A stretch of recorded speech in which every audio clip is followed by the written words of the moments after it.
was working for an African-American weekly newspaper called City News. And I knew about Dr. James Parker Jr. because he actually was the doctor to my grandparents, but I didn't know him myself personally. So one day I called his office to arrange to do an interview on him.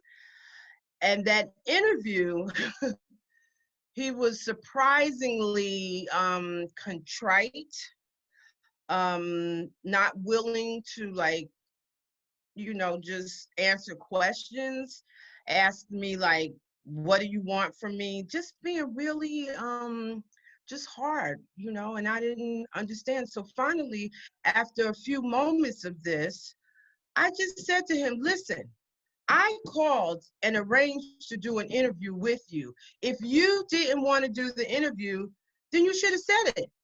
And when I changed my tone to match his, that's when he changed his tone. He gave me a really loving smile, and we were off to our interview, and it was wonderful. He was gracious. Dr. Parker was a very tall, he was over 6 feet, very lean man, very handsome man.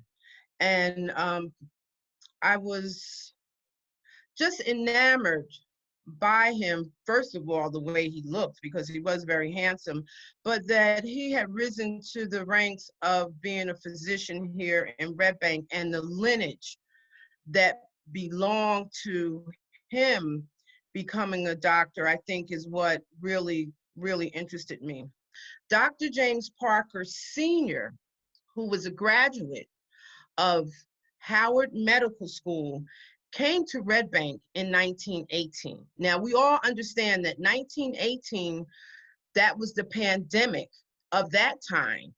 And he came here with his new bride, Marie Holmes, and he became known. And this is what his son told me in the interview. He made a name for himself by curing what he called was the swine flu.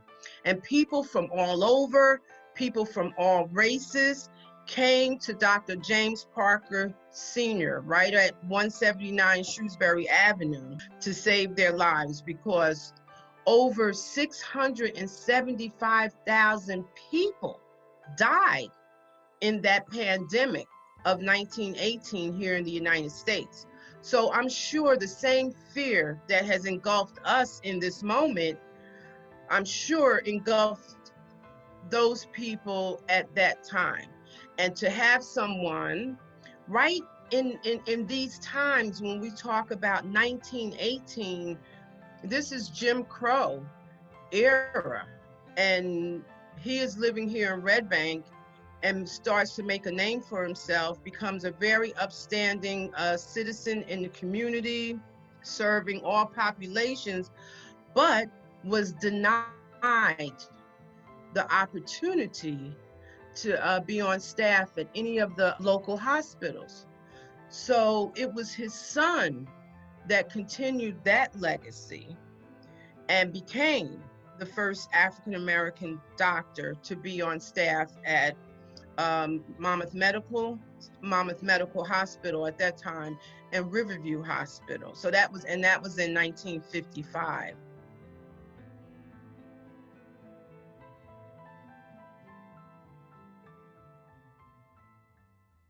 The Red Bank Men's Club, those gentlemen that still have kept that club alive, were behind the T. Thomas Fortune Project Committee 100% from the beginning. And they supported us all the way until we were able to obtain our own 501c3 as a nonprofit. And in wanting to honor their legacy, the Red Bank Men's Club, we thought it would be appropriate to name our upstairs community room the Dr. James Parker Community Room. Dr. James Parker Jr.'s wife, Mrs. Shirley Parker, donated a lot of their artifacts and personal items to the T. Thomas Fortune Cultural Center when we opened last May.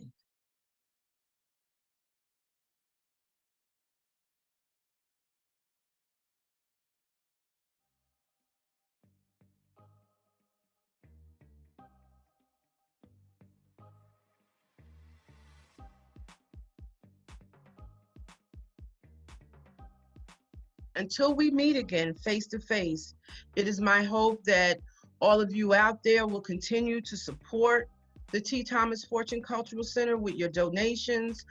You can go to our website and donate, www.tthomasfortuneculturalcenter.org. And I look forward to seeing you all on the other side of COVID-19.